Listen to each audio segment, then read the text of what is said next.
Okay, hii hapa tena sound ya Faldo DJ, sound ya Mgoje Sony, sound ya Barbara Baba. Tukiwa tunachapa zaidi katika episode bomba zaidi hapa. If I'm not mistaken, tuko na episode 22. Bado tunaendelea kusonga na burudani bomba zaidi. Lakini picha kumbuka ndio kitengo pale. Na wajuba ndo tunachapa kitaalamu zaidi. Okay. Hatimaye tunakwenda kufungulia mengi sana ambayo yamejificha juu ya kifo cha dadake na mkali ambaye anafahamika kwa jina la Gorg Beam. Mwamba ambaye alikuwa anahitaji kujua nani ambaye alifanya mauaji kwa dadake. Kipindi hicho cha nyuma kidogo, habari zenye habari tunakwenda kuzipata katika episode hapo safi zaidi.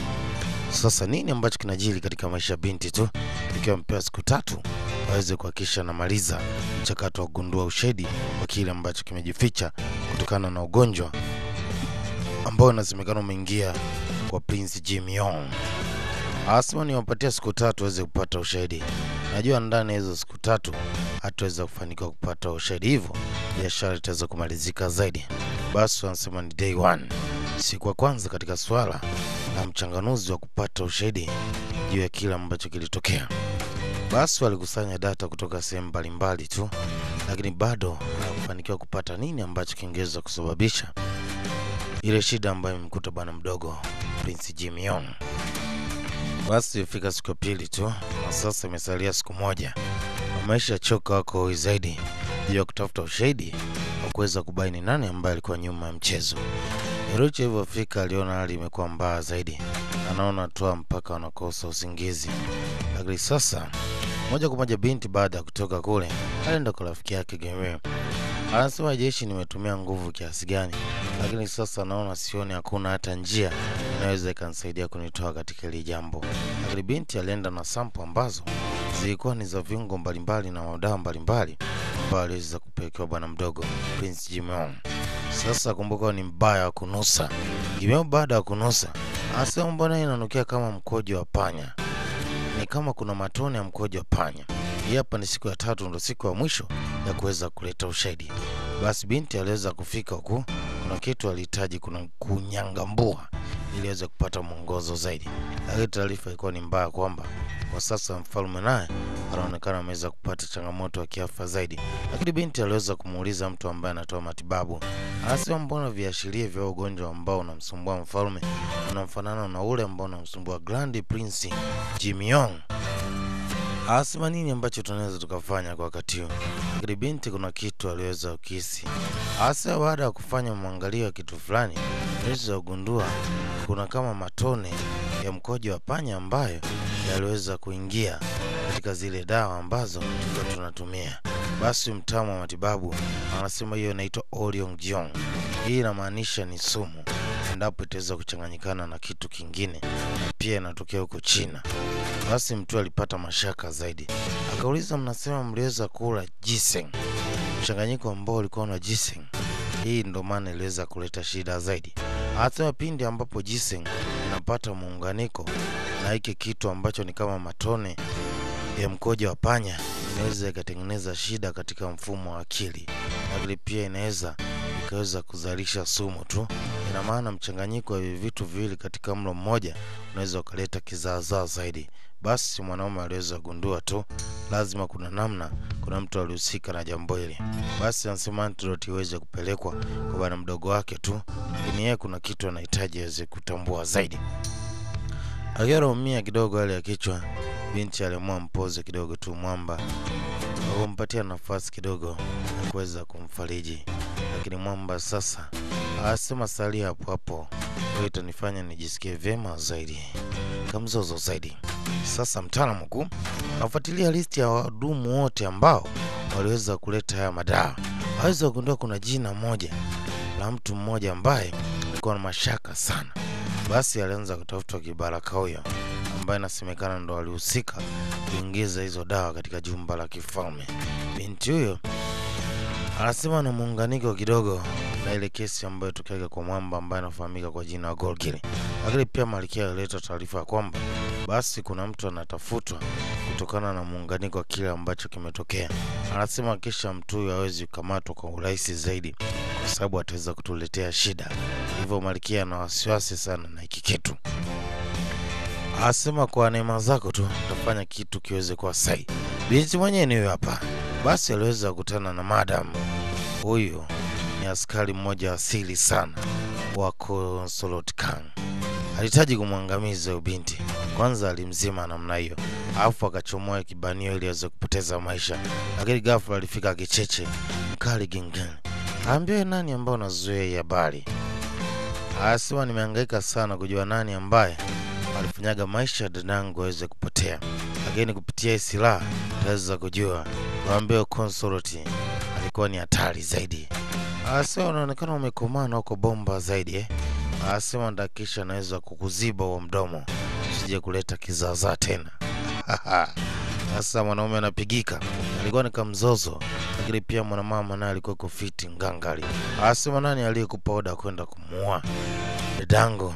Asema kumbe ndo mtu ambaye ulimpigaga mshale mfalme ulikuwa unahitaji kulipa kisasi. Kumbe Charlie alihitaji kumwangamiza mfalme akijua kwamba oda ya kwenda kuuawa kwa dadake ilitolewa na The King. Sasa nani aliyekuagiza uweze kumuua dadangu? Asema nimegundua ni Consulate Kang. Anasema wafanyakazi wote ambao wanafanyaga kazi chini ya Consulate Kang waga wapo kwa ajili ya kulinda maisha ya Malkia. Sasa mwanaume anacheza na huyo. Aliweza kutulizwa vyema. Anambia tulia, lakini kabla sijaondoa maisha yako naweza kukupa mwongozo tu wa kile ambacho kilitokea. Dadako alihitaji kutengeneza nafasi ya kuweza kuwini moyo wa mfalme, na hiyo ndo sababu ilifanya tuweze kumfikiria mbali. Mama aligazabika zaidi, alimgusa na ulungu wa tumbo. Mama akabiringika kule chini. Charlie basi alimfuata yule kijakazi ambaye amemsaidia. Asema kama utaniambia ukweli naweza kusaidia katika maisha yako. Binti anasema basi pasipo mashaka Consulate Kang ndo ambaye anafanya mambo yote haya, lakini nyuma yake kuna mtu. Kabla binti hajamalizia aliweza kushenyentwa na ninja mmoja. Mwanaume anasema Gongiri alikuwa anasikiza ajabu, na hata hivyo aliweza kupoteza ushahidi. Anasema basi nenda katika bucha la kijiji kamtafute mtu mmoja hivi. Lakini sasa upande pili mtaalamu kuna kitu ambacho ameweza gundua kwamba Consulate Kang mke wake ndio yuko nyuma ya mambo. Anahitaji kumfuata Malkia na kwenda kuteta naye kwa wakati huo. Mama akiwa ametulia na hili wala lile, The King anaingia. Anasema tumeweza kumkamata mwanamke ambaye anaonekana yuko chini ya uangalizi wako. Ila anahitaji uniambie kitu kimoja tu. Binti anasema sijui chochote juu ya kile ambacho unazungumza, lakini pia kama ungekuwa na ushahidi ungeweza kunitia mbaloni. Anasema utaweza kupoteza maisha kwa sababu hiyo ni dhambi ambayo nataka kupeleke kaburini. Hiyo ilikuwa ni historia ya The King tu akiwa anamwambia binti. Basi binti akiwa katika ile eneo pia aliweza kumwambia mfalme ya kwamba kuna siku Gilgimu aliweza kushambuliwa na watu hatari zaidi, lakini mkali Gogil aliweza kumsaidia. Basi daktari huyo aliweza kufika na kusema ameweza kupata antidote ambayo inaweza kumrejesha mfalme katika hali yake ya kawaida, lakini pia Charlie katika hali yake ya kawaida. Prince Jimyong. The King pasipo kuchelewa alihitaji dawa ile iweze kuwekwa ili kuweza kumsaidia bwana mdogo tu. Basi daktari aliweza kusonga mbele na antidote ambayo inasemekana inaweza kusaidia kidogo afya bwana mdogo kurejea sawa zaidi. Basi bwana mdogo aliweza kupatiwa tu baadhi ya vijiko vya dawa. Lakini pindi ambapo anapatiwa Charlie dawa hii ni kama aliweza kurejea kwenye hali yake kidogo kupata kaunafuu. Lakini shida sasa ni kwamba dogo akachukua muda alianza kutapika na kuanza kutetemeka mwili mzima. Binti akajua hapa kuna shida zaidi. Mama anasema andaa dawa nyingine. Anambia mtu atakuwa anakunywa tu madawa Hebu tafadhali tuliza akili yako hiyo. Acha mbangara. Binti kuna wazo likamjia katika akili yake. Akasema nahitaji kutengeneza mlo fulani ambao unaweza kusababisha hali ya kurekebisha kila kitu katika mwili wa mtu huyo. Mama alimwangalia jicho moja baya sana binti. Akasema wewe kuna kitu unahitaji kutengeneza. Lakini Queen ndio alimpa nafasi binti ya kutengeneza kile ambacho anaona kinaweza kuwa msaada kwa wakati huo. Binti anasema lazima nihakikishe nafanikisha hili jambo. Basi moja kwa moja ndani ya jiko aliweza kuambia vijana wake vyema ni nini ambacho anakihitaji kwa wakati huo. Basi iliweza kutengenezwa dawa ambayo ni kama ina mchanganyiko wa supu fulani, ambayo binti anaamini kama bwana mdogo ataweza kupatiwa mchanganyiko wa chakula hiki ataweza kulikava mwili wake. Basi wakiwa wanamsubiri bibie aliweza kufika pasipo kuchelewa, na hapa binti aliweza kuleta kitu ambacho anasema kinaweza kusaidia kurejesha afya ya bwana mdogo katika hali yake vyema zaidi. Basi ilibidi uchalie aweze kupatiwa zaga hilo. Chalie aweze kupatiwa zaga, kadogo alikuwa na vibrate. Asema anaonekana amerejea na kuwa imara zaidi, nguvu yake imerejea. Chalie anasema mama, anasema hata misuli yake sasa iko imara zaidi. Hii inashangaza zaidi. Binti ameweza kusaidia tu maisha bwana mdogo hapa, Prince Jim Young.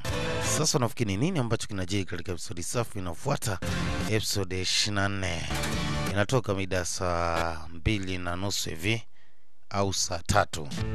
Saa 2:30 au saa 3 itakuwa inatoka episode inayofuata ya 24 kama sijakosea. Hebu tuungane muda huo kwenda kupata burudani bomba zaidi. Hii hapa sauti ya Mgojosoni, sound ya Falo DJ. Siku hizi wananiita babao kwenye kipaza. Au kujoson sini kama nyumbani tu. Hebu tusonge mbele kizazi zaidi. Kamsamida.